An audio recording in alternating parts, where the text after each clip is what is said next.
اللہ کی، اس کے رسول کی اور اس کی راستے میں کوشش کی ہمارے لیے کم از کم کوئی اہمیت نہیں ہے۔ دیکھیں گے، دیکھا جائے گا، ہاں ٹھیک ہے جب وقت ملے گا، اور خرچ اگر کوئی کرے بھی تو وہ بڑی مجبوری سے خرچ کرتا ہے، شوق سے نہیں کرتا کوئی خرچ اللہ کے راستے میں، مجبوری۔ تو جب مجبوری ہو جاتی ہے، زکوٰۃ ہے کیا کریں، دینی پڑے گی۔ اکثر تو بہانے وغیرہ بن جاتے ہیں۔ نابالغ اولاد ہوتی ہے، والدہ کہتی ہے سونا تو اس کا ہے، نابالغ پہ تو زکوٰۃ نہیں ہوتی، پھر جب اپنی ضرورت آتی ہے تو وہ لے لیتی ہے اس سے۔ یہی لے بہانے ہیں نا۔ الله أكبر الله أكبر الله أكبر اللهم صل على سيدنا محمد وعلى آل سيدنا محمد بعدد كل ذرة مئة ألف ألف مرة۔ سامعین و ناظرین کرام، السلام علیکم ورحمۃ اللہ وبرکاتہ۔ آج کا ہمارا موضوع یہ ہے کہ معبود کا مطلب، یہی بات میں کر رہا تھا گزشتہ نشست میں۔ تو دیکھیں، معبود وہ جس کے سامنے آپ سر جھکا دیں، معبود وہ جس کا آپ کہنا مانیں، بلا چون و چرا، بغیر حیل و حجت کے۔ اور معبود وہ ہے جو آپ کا مقصود ہو، مقصد زندگی، مقصد حیات، جو بھی آپ کا آئیڈیل، آپ نے آئیڈیل بنا لیا جس کو بھی، وہی آپ کا معبود ہوگا۔ آئیڈیل اگر آپ کی دنیا کی زندگی ہے تو دنیا ہی آپ کا معبود ہے۔ یہ بات نوٹ کر لیں اچھے طریقے سے۔ اللہ معبود نہ بن سکتا ہے، نہ آپ اس کو بنا سکتے ہیں، جبکہ آپ نے دنیا کو یا دنیاوی زندگی کو آپ نے آئیڈیل بنا لیا اپنا۔ کھا لے پی لے جی لے، دولت، عزت، شہرت، یہ ہم سب کی مطلب ترجیحات ہیں۔ عزت بڑی چیز ہے، بعض لوگ کہتے ہیں نا عزت بڑی چیز ہے، پھر دولت بھی بڑی چیز ہے، اور شہرت بھی بعض لوگوں کے لیے یعنی ہر چیز سے زیادہ شہرت جو ہے وہ اہمیت رکھتی ہے۔ یہ ایک انسانیت کے یعنی نفسانی تقاضے ہیں۔ خیر، میں معبود کا مطلب بیان کر رہا ہوں، اور اس بات پہ خوب غور اور فکر کی ضرورت ہے۔ جو آپ کا آئیڈیل ہوگا یا جو بھی آپ نے آئیڈیل بنا لیا، پھر اسی کے لیے آپ زندگی گزاریں گے، اسی کے لیے، اسی مقصد کے لیے آپ قربانیاں بھی دیں گے، رت جگہ بھی کریں گے۔ آپ دیکھ لیں نا، یہ بعض ہمارے جو کاروباری لوگ ہیں، دودھ والے ہیں، مثال کے طور پہ، وہ الگ صبح اٹھ جاتے ہیں، اور یا جو قصائی ہیں وہ اذانوں سے پہلے اٹھ کے اپنے جانور وغیرہ ذبح کرتے ہیں۔ تو اس میں یہ بات نہیں ہے، ہر شخص اپنی اپنی کاروباری مجبوریوں کو سمجھتا ہے، اور وہ پھر اس کو پورا بھی کرتا ہے۔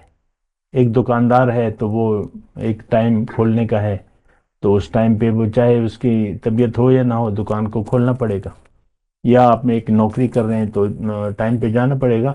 میں آپ کو یہ بات کہہ رہا ہوں کہ جو بھی آپ نے آئیڈیل بنا لیا، اور میں انتہائی آپ سے یعنی گزارش کر رہا ہوں کہ توجہ سے بات سنیں، آپ کا جو بھی مقصود ہے، جو بھی آئیڈیل ہے، وہی آپ کا معبود ہے۔ زبان سے آپ کچھ بھی کہتے رہیں، نمازیں پڑھتے رہیں، روزے رکھتے رہیں، لیکن جو بھی آپ کا آئیڈیل بن گیا اسی کو آپ پھر اہمیت دیں گے، اور پھر اور کسی چیز کو اس کے مقابلے میں اہمیت نہیں دیں گے، وہ ترجیح ہوگی۔ قربانی بھی دیں گے اس کے لیے، مال کی بھی بعض اوقات قربانی دیں گے، جان کی بھی قربانی، وقت بھی لگائیں گے، پیسے بھی لگائیں گے۔ یہ ہوتا رہتا ہے عام طور پہ۔ اور مثال کے طور پہ ابھی الیکشن گزرے ہیں ہمارے فروری میں، تو ہم دیکھتے ہیں، میں اپنے مردان کی بات کر رہا ہوں، تو الیکشن لوگ کھیلتے ہیں بعض اوقات، اور اس میں کیا ہوتا ہے، سیٹ مل گئی تو آپ کو اختیارات بھی مل جائیں گے، نہیں ملی تو نام تو ہوگا، سابقہ امیدوار قومی اسمبلی، یہ لکھتے ہیں نا لوگ، سابقہ امیدوار قومی اسمبلی۔ تو پھر آپ دیکھیں، میں وہی بات کہہ رہا ہوں کہ دنیا کو اگر آپ نے اپنا آئیڈیل بنا لیا تو دنیا ہی آپ کا معبود ہوگا۔ ہو سکتا ہے میری یہ بات کچھ لوگوں کو نہیں لگے یا کچھ انوکھی لگے، کیونکہ اس انداز میں بات کی نہیں جاتی عام طور پہ۔ تو جو جو چیز آپ کا آئیڈیل بن گئی زندگی میں دنیا کی، تو بس دنیا ہی آپ کا معبود ہے۔ اسی دنیاوی مفادات کے سامنے آپ ہر مفاد کو قربان کر دیں گے۔ یہ ایسا ہوتا ہے، یہ ایسا ہوتا ہے کہ جو چیز بھی آپ کا مقصود بن گئی اس کے لیے آپ مال و جان کو کھپائیں گے۔ آپ دیکھ لیں، بیٹے کی شادی ہے مثال کے طور پہ، جس کے پاس پیسے ہیں تو وہ پھر پیسے پھینکتا ہے۔ شادی تو مختصر سی بات ہوتی ہے، صرف رخصتی کی بات ہوتی ہے شادی میں۔ نکاح ہو گیا، لڑکی کو دو چار معززین یا رشتہ داروں کی موجودگی میں پھر لے آؤ اور ولیمہ کر دو۔ اس کے بعد ولیمہ سنت ہے، فرض نہیں ہے۔ تو پھر آپ دیکھ لیں، یعنی پھر پیسے ہم پھینکتے ہیں، یہی نمود و نمائش اور دنیا کے لیے پھر ہم پیسے لگاتے ہیں۔ جس کے پاس پیسہ ہوتا ہے وہ کہتا ہے ٹھیک ہے، جتنی بھی ہو جیسے بھی ہو میں نے پیسے پھینکنے ہیں۔ اسی طرح اور باتیں ہیں، 100 باتیں ہیں، لیکن ترجیح جو ہے، مختصر بات یہ ہے کہ اگر آپ کی ترجیح جو ہے وہ دنیا کی زندگی ہو گئی تو پھر آپ دنیا ہی آپ کا معبود ہوگا۔ دنیا کے مفاد کے لیے آپ آخرت کے مفاد کی آپ کو اہمیت نہیں ہوگی۔ اللہ اور اس کا رسول اور اس کی راستے میں محنت، سورہ توبہ کی آیت نمبر 24، کہ بھئی یہ ساری چیزیں اگر تمہیں زیادہ پیاری ہیں اللہ سے اور اس کے رسول سے اور اس کے راستے میں محنت سے، تو تم عذاب کے قابل ہو، انتظار کرو عذاب کا۔ وہ پوری آیت بڑی اہم ہے۔ قل ان کان آباؤکم و ابناؤکم و اخوانکم و ازواجکم و عشیرتکم و اموال اقترفتموها و تجارتا تخشون کسادها و مساکن ترضونها احب الیکم من اللہ و رسولہ و جہاد فی سبیلہ فتربصوا حتی یأتی اللہ بامرہ واللہ لا یہدی القوم الفاسقین۔ مسلمانوں سے اللہ تعالیٰ مخاطب ہے کہ اگر یہ جو تمہارے ارد گرد چیزیں ہیں، تمہارے والدین اور تمہارے جو بھائی ہیں، تمہارے جو بیٹے ہیں، تمہاری جو بیوی ہے، شوہر ہے، تمہارے رشتہ دار، اور تم نے جو مال کمایا ہوا ہے، جو جمع کر کے رکھا ہوا ہے، جو کسی کو تم بتاتے نہیں ہو اور جمع کر کے رکھا ہوا ہے کہ یہ میرے مشکل میں کام آئے گا، اور جن گھروں میں رہنا تم پسند کرتے ہو، اور یہ ساری چیزیں 8 چیزیں اللہ تعالیٰ نے گنوائی ہیں، اور یہ ساری چیزیں اس میں ہم رہ رہے ہیں۔ ہو سکتا ہے کسی کے یعنی باپ جو ہے، والدین زندہ ہوں، اور نہیں تو اس کے بیٹے ہوں گے، اور بیوی ہوگی یا شوہر ہوگا، یا مال جمع کیا ہوا ہوگا، یا تجارت ہوگی یا نوکری ہوگی، جو بھی ہوگا۔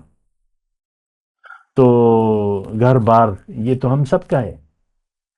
تو یہ ساری چیزیں ہمیں زیادہ محبوب ہیں، یعنی یہ چیزیں ہمیں پسند ہیں، یہی آئیڈیل ہے۔ اپنی اولاد کو آپ اپنے آپ سے الگ نہیں کرتے، یعنی سوچوں میں ہائے میرے بچے، ہائے میری اولاد، اور ہائے بس یہی میرا زندگی کا سرمایہ ہے۔ یا جو مال آپ نے کمایا ہوا ہے اسی کو بعض لوگ کہتے ہیں یہی میری جمع پونجی ہے ساری عمر کی ہے۔ بہت بڑا دھوکہ ہے نا، دھوکہ بہت بڑا ہے دنیا کا۔ تو یہ ساری چیزیں اصل میں ہمارے لیے اہمیت رکھتی ہیں، اور یہ دنیا ہی ہمارا معبود ہے۔ معبود کا مطلب جس کے سامنے آپ سر جھکا دیں، جس کے لیے آپ باقی چیزوں کو قربان کریں، وہ معبود ہے۔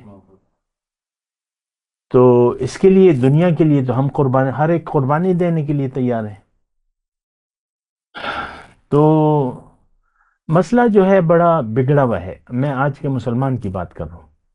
یہ دنیا کے خیال میں زندگی گزار رہا ہے. اس کا معبود اللہ نہیں ہے.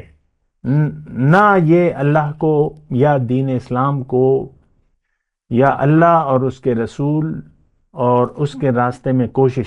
میں وہ آیت پڑھ رہا ہوں نا، احب الیکم من اللہ و رسولہ و جہاد فی سبیلہ. تو ہمارے لیے اس کی کوئی اہمیت نہیں ہے. اللہ کی، اس کے رسول کی اور اس کی راستے میں کوشش کی ہمارے لیے کم از کم کوئی اہمیت نہیں ہے. دیکھیں گے، دیکھا جائے گا، ہاں ٹھیک ہے جب وقت ملے گا. اور خرچ اگر کوئی کرے بھی تو وہ بڑی مجبوری سے خرچ کرتا ہے. شوق سے نہیں کرتا کوئی خرچ اللہ کے راستے میں، مجبوری.